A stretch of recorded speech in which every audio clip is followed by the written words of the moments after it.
Yo, yo, yo. Hello. Oh, hold on for a sec. Yo.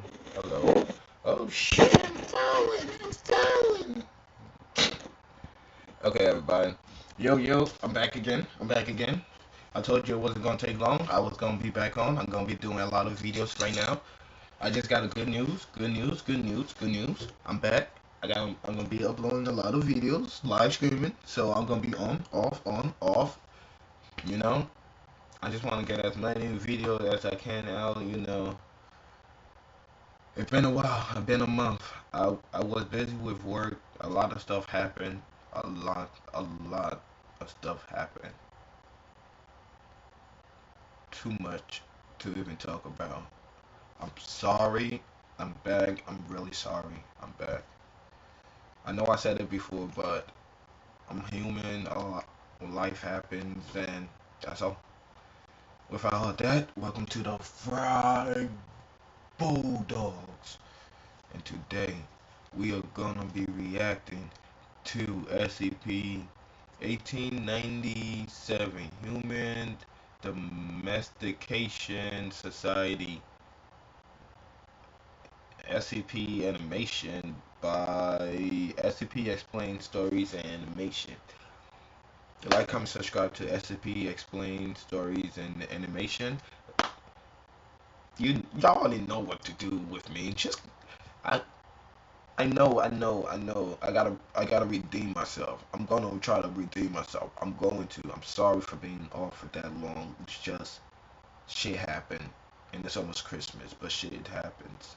Even when it's Christmas, shit happens. Without further ado, let's get this shit started. Right. Whether it's a dog, a cat, a goldfish, or a hamster. And who doesn't love their pets, right? Whether it's a dog, a cat, a goldfish, or a hamster. Any pet owner will tell you that their furry friend is so much more than just an animal that they adopted. To many, pets become permanent additions to the family. While they might not look like a human being or even have the ability to speak the way we do, a lot of owners view their pets as people in their own right. Of course, a person can't be a pet. At least a human person can't, right? Well, not unless you happen to be a part of SCP-1897, otherwise known as the Human Domestication Society. If you've ever been brave enough to travel alone to the rural parts of southwestern states like Arizona, New Mexico, Texas, Oklahoma, Utah, or Nevada, then it's likely you would have been an ideal victim for SCP-1897. This designation doesn't refer to one single creature or entity, but rather a group of similar beings. Witness testimonies and photographs of SCP-1897 depict them as humanoid creatures, standing approximately 5 meters in height. These beings have displayed a speed and strength far beyond that of any human.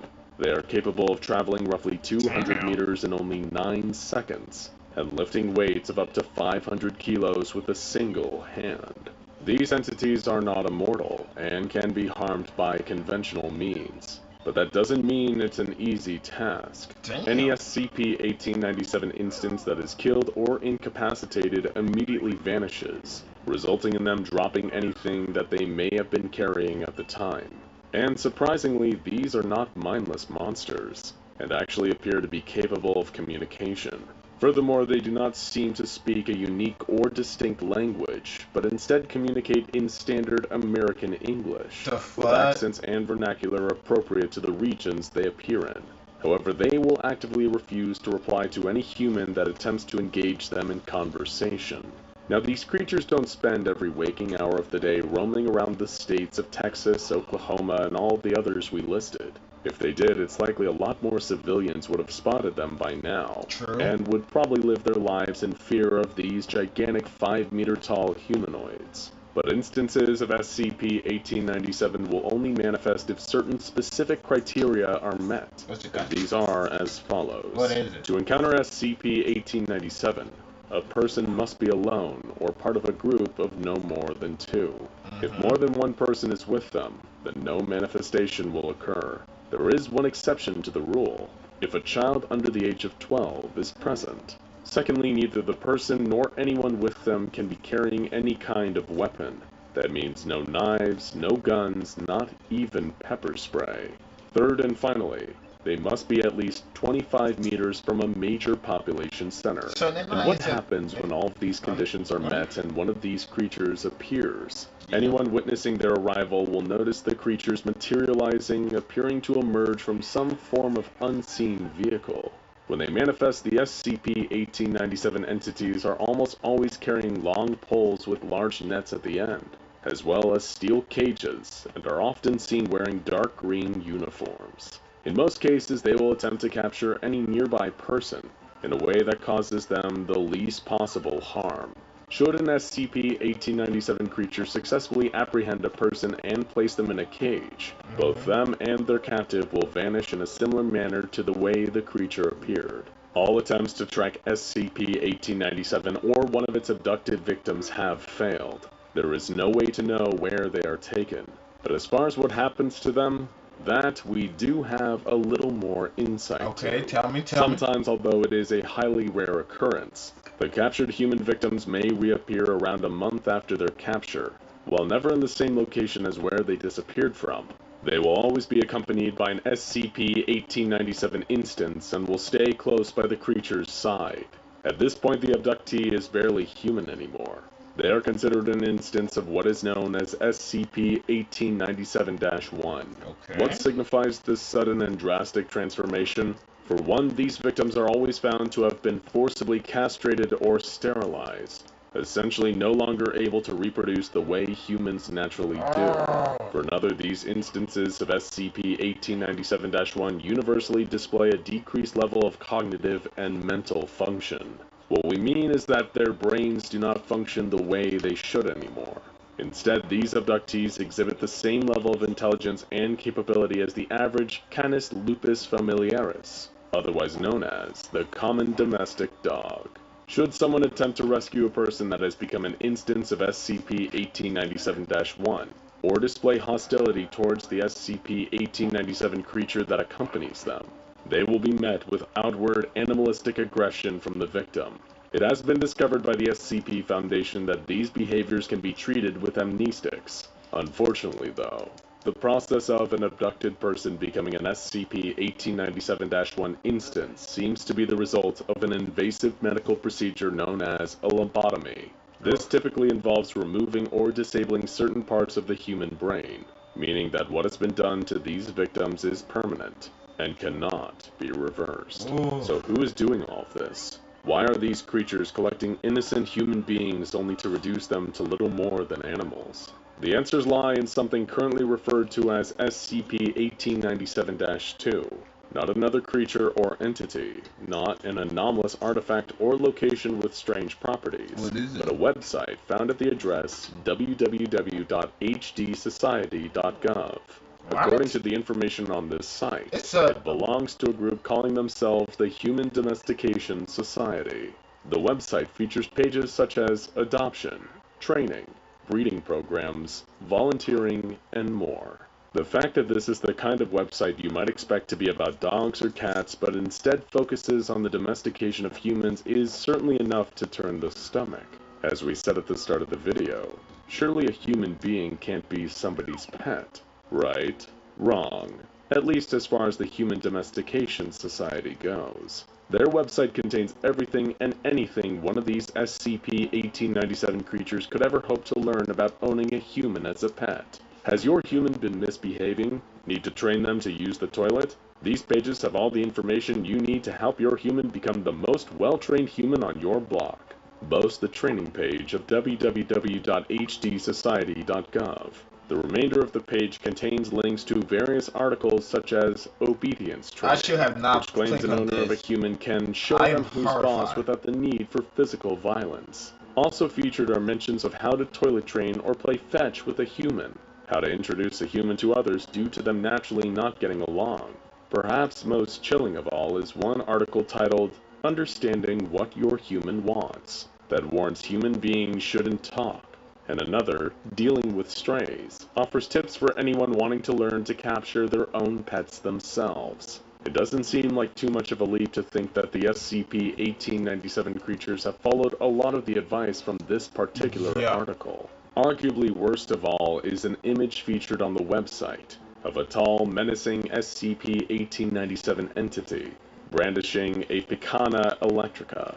This device, for any unfamiliar with the term, is a form of high-voltage electrical cattle prod, normally used for the purposes of torture.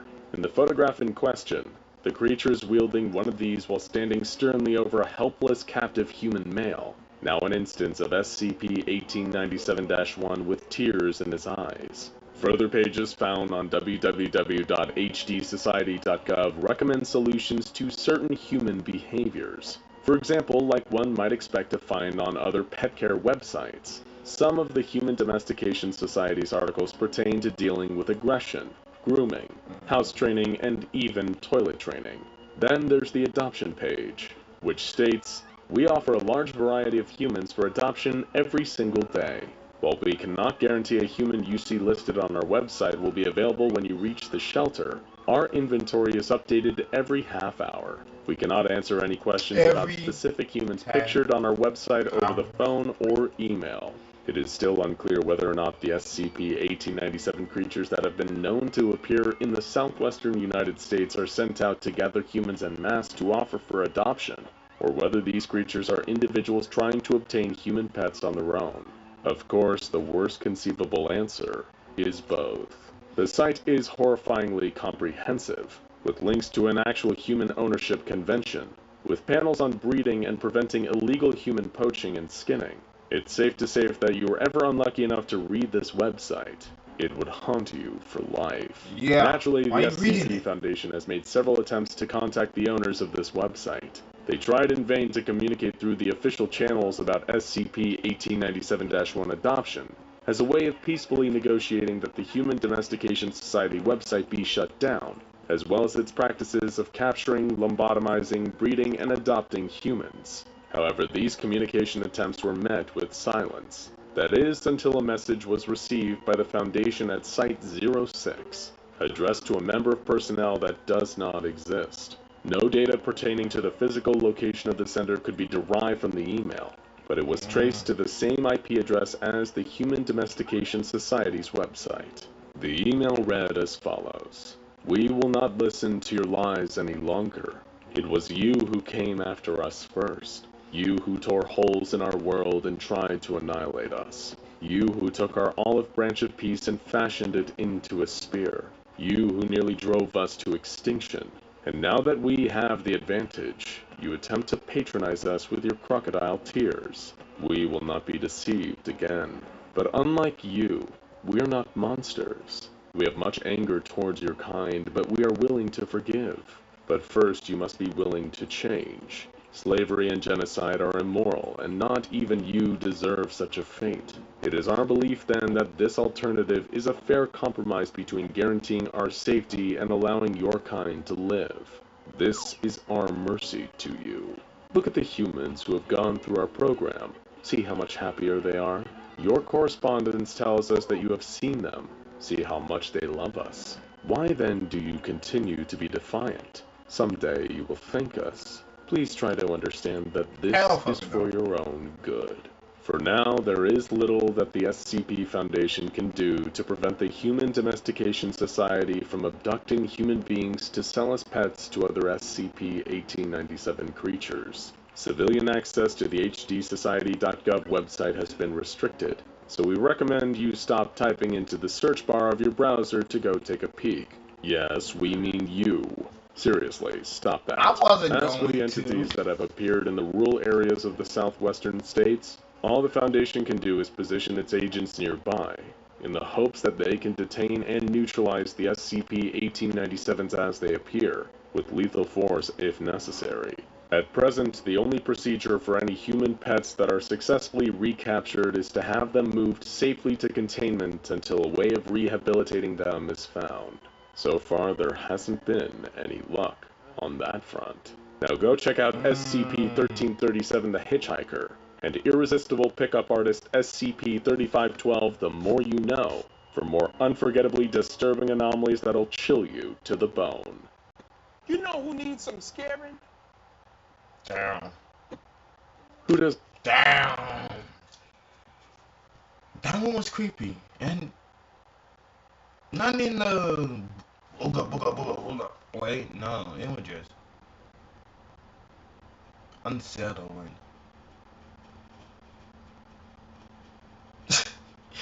Yeah, everybody, that's it with me with that. I need to watch something happy or something hype. Okay, everybody, that's it. That was SCP-1897, Human Domesticated Society. I mean, Domestication Society. By SCP Explain Stories and Animation.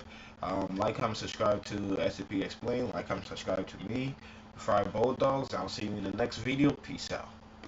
Or peace it. Or PC.